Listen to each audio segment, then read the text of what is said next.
Hello friend, आज मैं आपको कंप्रेसर ओवरहालिंग के बारे में बताऊंगा कि किस प्रकार को कंप्रेसर ओवरहालिंग किया जाता है। जी फ्रेंड, आइए। स्टार्टिंग में फ्रेंड हम इसका बोर चेक करेंगे। अब बोर चेक करने के बाद क्रैंक शाफ्ट को घुमा के देखते हैं कि उसमें किसी प्रकार की कोई चाल वाल तो नहीं है। जी फ्रेंड, अब हम आगे की ओर देखते हैं। अब हम इसके आगे वाले हिस्से में ऑयलिंग करते हैं और इसकी जो बैक वाली प्लेट है इसमें हम हल्की हल्की एनामोन लगाते हैं। एनामोन से ये होता है कि कोई भी ऑयल ऑयल लीक नहीं होता। जी फ्रेंड,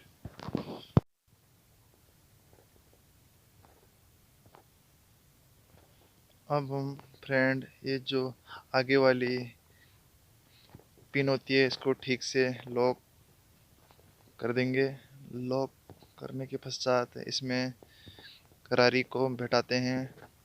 करारी दोस्तों लॉक के अंदर प्रॉपर फिट होनी चाहिए।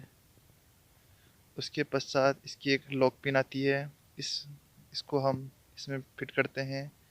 इसके पश्चात इसमें हम ढेबरी लगाएंगे। अब हम फ्रेंड पिस्टन रिंग बैठाएंगे।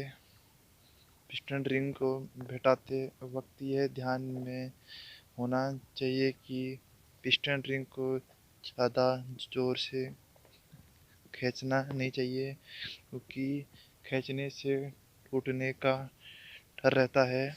या तो इनको हमेशा या हाथ से बैठाए या रिंग कंप्रेसर से बैठाना चाहिए। और हमेशा पिस्टन रिंग बैठाते वक्त सावधानी को ध्यान में रखकर पिस्टन रिंग को बैठाए। अब हम पिस्टन रिंग को घुमा के देखते हैं कि यह एकदम फ्री घूमनी चाहिए। अब इसके पश्चात इसके कनेक्टिंग रॉड और पिस्टन रिंग में ऑयलिंग करते हैं। ऑयलिंग के बाद हमेशा पिस्टन को हटाते वक्त यह ध्यान में होना चाहिए कि हमेशा पिस्टन रिंग एक दूसरे के विपरीत साइड में होने चाहिए। जी,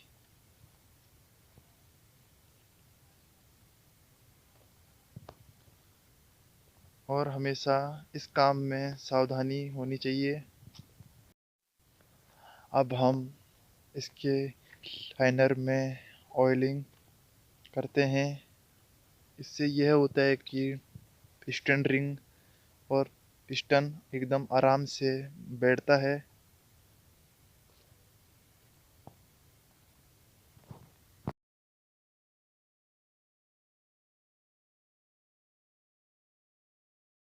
हम फ्रेंड पिस्टन रिंग संपीड़क से पिस्टन को बैठाएंगे। बैठाने से पहले इसमें एकदम अच्छे ढंग से ऑयलिंग कर लेना चाहिए। इससे यह होता है कि पिस्टन एकदम आराम से बैठता है। जी फ्रेंड, और पिस्टन में किसी भी प्रकार की कोई दिक्कत नहीं आती। पिस्टन रिंग को अच्छे ढंग से कंप्रेस कर अब हम पिस्टन ठोकते हैं। पिस्टन को ठोकने से पहले यह ध्यान में होना चाहिए कि क्रैंकशाफ्ट टॉप में होनी चाहिए। पिस्टन को ठोकने के बाद फ्रेंड इसमें हमें पीस का भी ध्यान होना चाहिए कि पीस एकदम ठीक हो। जी फ्रेंड, अगर पीस ऊपर नीचे होते हैं तो उसे हम अपने हाथ से सेट कर लेंगे। अब हम नीचे की कैप को लगाते हैं। इस कैप के अंदर भी फ्रेंड लॉक होता है, उस लॉक का हमेशा ध्यान में होना चाहिए। अब हम नीचे की प्लेट लगाएंगे। अब फ्रेंड पूरा फिटमेंट होने के बाद एक बार हम पिस्टन को घुमा के देखते हैं कि पिस्टन आराम से घूम रहा है या नहीं। जी फ्रेंड, इस प्रकार से हमने फ्रेंड पूरे कंप्रेसर का ओवरहॉलिंग किया। जी friend, please like share and subscribe.